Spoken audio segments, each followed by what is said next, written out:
프로메테우스와 제우스의 관계, 다른 말로 하면 권력을 잡은 자와 권력에서 제외된 자의 관계라고 일반화시킬 수가 있겠죠.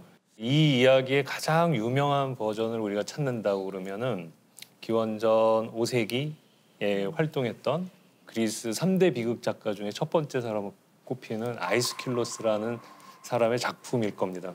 이게 그 당시의 정치적 상황과 비춰보면은 민주주의가 막 발전하고 있는 상황 속에서 기득권을 가졌던 귀족 또는 왕족의 세력이 묘한 갈등이 있었던 시기라고 볼 수 있거든요.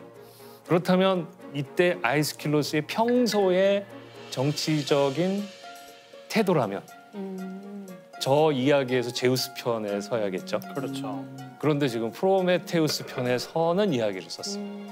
이제 조금 이따 더 얘기를 하겠지만 이제 프로메테우스가 제우스와 이제 딜을 하면서 싸우잖아요.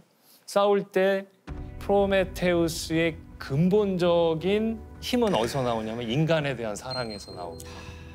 이걸 어떻게 해석하냐면 이거는 민중에 대한 사랑. 그리고 프로메테우스는 민중들을 위해 싸우는 민주투사로 그려질 수 있는 대목인 거예요. 모든 문학 작품은 현실에 대한 미메시스다. 즉 현실을 재현하고 모방하는 것이라고 했을 때 저 작품은 아이스킬로스가 수많은 아테네 시민들을 앞에 놓고 저 작품을 올렸을 때는 단순히 옛날 얘기를 하는 게 아니라 정치적 메시지, 사회적 메시지를 던진 거죠. 자기의 정치 철학을 얘기한 거라고 볼 수 있죠.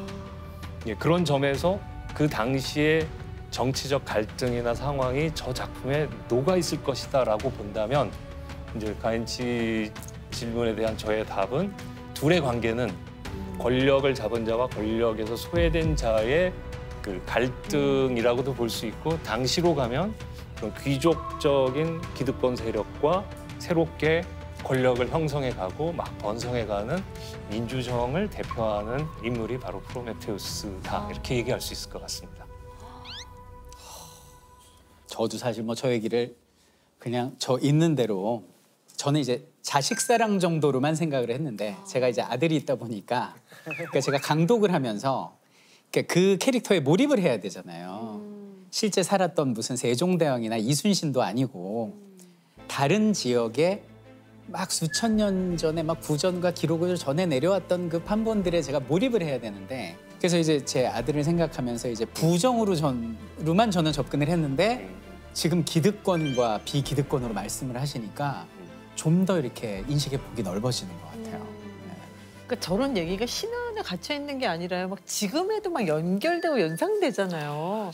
그렇죠. 저희 그래서 이탈리아 문화에서는 저희 아이스킬로스 이 작품 덕분에 권력과 싸우는 사람이 있으면 프로메테우스처럼 한다 이렇게 얘기하죠. 예, 그럴 수 있을 겁니다. 저런 숨은 뜻이 있을 거라고는 상상을 못 하고서 봤었는데 또 다른 이면이 있는 것 같아서 정말 딱 깨달음을 얻게 되는 것 같아요. 근데 프로메테우스가 저렇게 그런 고통을 받는 거는 인간을 만들었기 때문인 걸까요? 그건 정말 작품마다 여러 얘기가 있습니다. 그러니까 기원전 4세기, 3세기 요때까지만 해도 인간을 만든 창조주는 프로메테우스다 이런 얘기는 거의 찾아보기가 어려워요.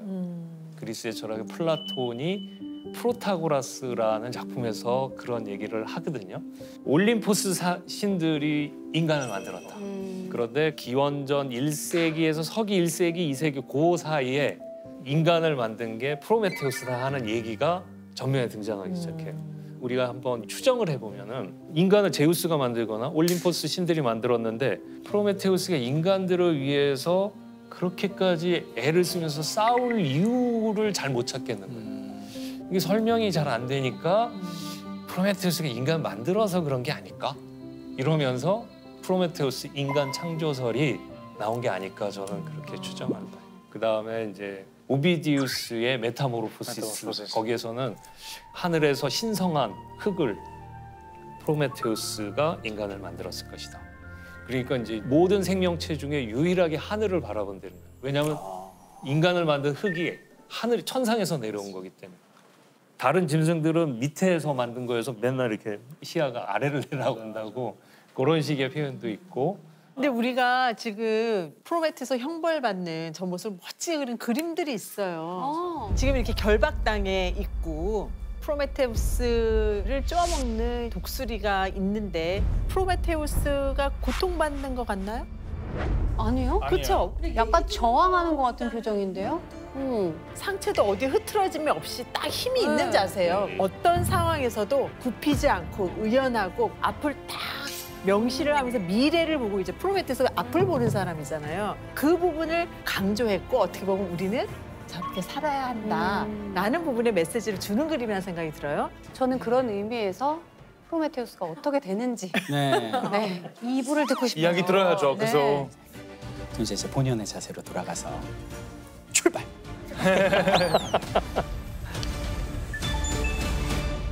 그리고 이제 뭐 가서 회의를 하고 뭐 잘못했다고 해라 그래도 막 그냥 요지부동이에요. 너무 제우스가 화가 나서 이놈 내가 제일 소중한 걸 뺏어주마. 그럼 여기는 프로메테우스한테 제일 소중한 게 누구예요? 인간이죠. 인간이죠. 절멸시켜야겠다. 인간 절멸 프로젝트를 구상을 하는데 이 제우스도 보통이 아닌 게 번개 한 방이면 끝납니다, 사실. 그죠? 근데 그렇게 안 해요. 명분이 있어야 되는 거예요. 내 손에 굳이 피를 묻히지 않고 자기들끼리 곱게 죽을 방법을 생각을 합니다. 와. 그러면서 저기는 인간들을 절멸시킬 또 하나의 생명체를 만들게 되는데요. 그 생명체는 무엇일까요? 퀴즈입니다. 자, 인간을 생명체. 절멸시킬 생명체를 제우스가 만듭니다. 저 알 것 같아요. 알 것 같아요? 설마 여자? 설마 여자? 맞아요? 정답. 어머 어떡해. 아니 인간을 절멸시킨 게 여자라고요? 없어서. 모든 여자 아니고 한 여자. 아 남자밖에 없었거든요. 그렇구나. 그래서 이제 여자를 주문을 한 거예요. 헤파이토스한테, 대장장이 신한테. 야, 한번 만들어봐. 그래가지고 여자를 만드는데 근데 이렇게 여자도 이제 흙으로 만드는 거죠. 참 그림이 버전이 다양해요. 이렇게 만드는데 문제 뭐냐면 신들이 너무 신기한 거예요. 왜냐면 그 전에 여신은 있었어요. 여자 요정도 있었어요. 인간이 여자야? 없잖아요. 너무 신기한 거예요. 지나가던 비너스가 이렇게 본 거예요. 어머 얘야? 인간이 얘야? 너 너무 이쁘다. 어머 너무 웃긴다. 너 언니가 화장품 선물해줄까? 이러면서 자신의 아름다움을 줍니다. 그래서 얼굴이 한가인이에요.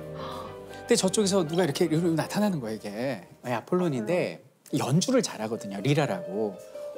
너 인간 최초의 여자야? 내 연주 실력도 줄게. 어머. 축복을 주고. 그다음에 또 에르메스 있잖아요. 전령에 나타나는데 그 말솜씨를 또 샥 준 거예요. 그래갖고 완벽한 존재가 태어난 거예요. 그래갖고 제우스가 보고 이제 본인도 놀란 거죠. 와, 내가 주문했는데 대박 잘 나왔네. 모든 신들의 축복을 다 받았잖아, 네가. 네 이름은 종합 선물 세트로 하자. 근데 이걸 이제 그리스어로 바꾸면 모든 것의 요게 판이고 선물이 도라니까 아. 네 이름은 판도라로 해줄게. 이렇게 된 거죠.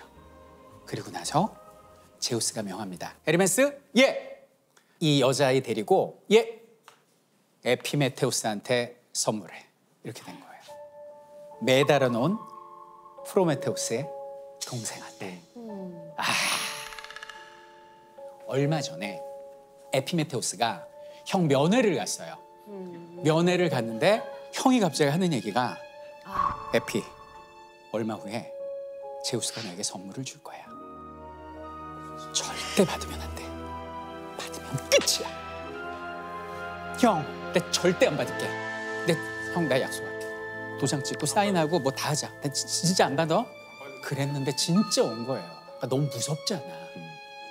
그래서 괜찮습니다. 선물 괜찮습니다. 그랬는데 여기는 헤르메스가 그래, 뭐 안 받아도 상관없는데 한번 보고 원래? 결정하지 뭐. 그러면서 판도라 그러면서 했더니 어떡해. 끝났죠, 그러면. 끝났네. 아이고. 예요 한 번만 해주시면. 또 어떻게 저를 보고 또 안 받을 순 없겠죠. 네. 어떻게 그렇겠죠. 이 판도라가 나타난 거예요. 보는 순간 그냥 모든 예언도 잃고 그냥 사랑에 빠져버립니다. 세상에. 판도라와. 그래서 둘이 결혼을 해요. 결혼해 보신 분들 다 아시겠지만 원래 결혼 제정신 아닐 때 하잖아요. 맞아요, 맞아요. 완전 제정신이 제정신 아닌 아닐 때. 상태에서 여기는 판도라와 결혼을 하게 됩니다. 에피메토스랑 똑같네요. 하고 나서 나중에 생각을 하면 예, 맞아요. 맞아요. 딱 그거. 딱 에피메토스. 자기 이름대로 가는 거예요, 제가 볼 때는. 그래서 신화 공부해야 돼요.